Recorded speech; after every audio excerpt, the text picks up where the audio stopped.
You're not stuck because you're weak. You're stuck because your brain learned to survive on pain. The Familiarity Mirror. You do it, don't you? You replay the memories that hurt the most. You touch the bruise just to make sure it's still tender. You find yourself missing people who made you feel small. And when things finally get quiet, when the drama stops and the house is calm, you don't feel at peace, you feel bored. Or worse, you feel invisible. You only feel truly alive when the stakes are high, when the anxiety is thrumming in your chest. You already know something is wrong, but knowing hasn't stopped the pattern. The big promise. Here is the truth that might hurt before it helps.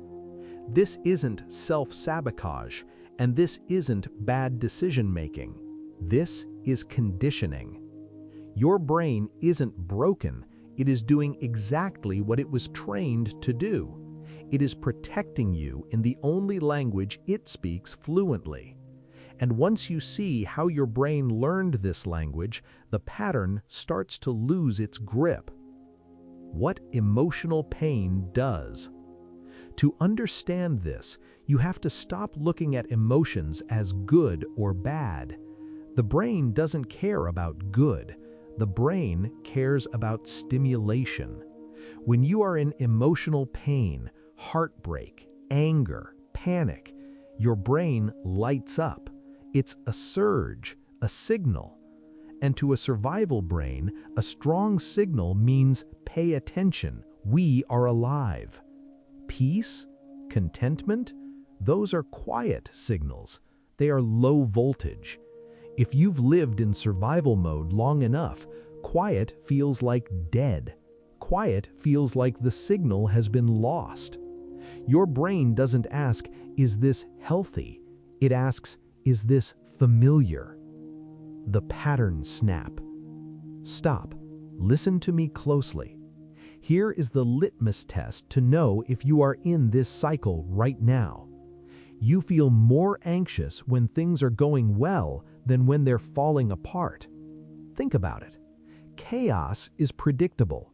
You know the steps of a fight. You know the feeling of rejection. You have a map for that terrain. But peace? Peace is the unknown. In the wild, silence means a predator is near. So when things get calm, your internal alarm system goes off. You unknowingly create a disaster just to return to the environment you know how to navigate. And if you don't see this pattern now, your brain will keep recreating it. New people, new jobs, same problem. It will hijack your future just to make it feel like your past. The origin story. Let's look at where the map was drawn. We're not digging up trauma for the sake of it. We're looking for the mechanism. If your early environment was inconsistent, if love was mixed with stress, your nervous system learned a very specific lesson. Connection comes with tension. You learned that you have to earn safety, and that lesson became the adult behavior you're struggling with today. So when you meet someone who offers consistent, calm love, your brain rejects it. It labels it boring. It says, there is no chemistry here. Because to you, chemistry feels like anxiety. The addiction mechanism. But there is a chemical hook too. When you are in distress, cortisol spikes. But when that distress is resolved, when they finally text back, when the fight ends, your brain releases dopamine, the relief. And that moment of relief is more powerful than a steady state of happiness. The deeper the pain, the sweeter the relief. You're not addicted to suffering. You're addicted to the relief that follows it. That's why letting go feels physically painful. It feels like withdrawal, because it is. and I'll explain why that withdrawal is necessary in just a moment. Why you repeat patterns.